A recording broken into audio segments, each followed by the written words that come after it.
একটা থলিতে 5টা নীল, 10টা সাদা অর্থাৎ 10টা সাদা এবং 20টি কালো বল আছে।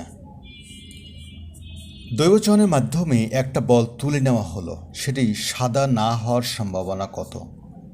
আচ্ছা, আমরা প্রথমে দেখব যে টোটাল বল কয়টা। টোটাল বল হচ্ছে 20 আর 10, 30, 30 আর 5, 35।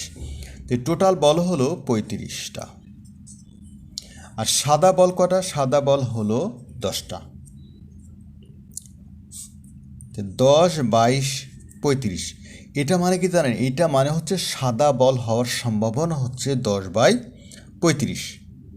আচ্ছা, তাহলে সাদা না হওয়ার সম্ভাবনা কত? আমরা জানি সম্ভাবনার সর্বোচ্চ মান 1। তাই 1 থেকে এইটা বাদ দিব, অর্থাৎ বিয়োগ করব। তার মানে কী পাবো? এই যে 35 বিয়োগ 10 বাদ দিলে কত পাবে? 25। নিচে হচ্ছে 35। আমরা 5 দিয়ে ভাগ করি, 5 দ্বারা ভাগ করলে 5 আর 5 দ্বারা ভাগ করলে কত? 7। তাই আমাদের অ্যান্সার কত হবে? 5/7।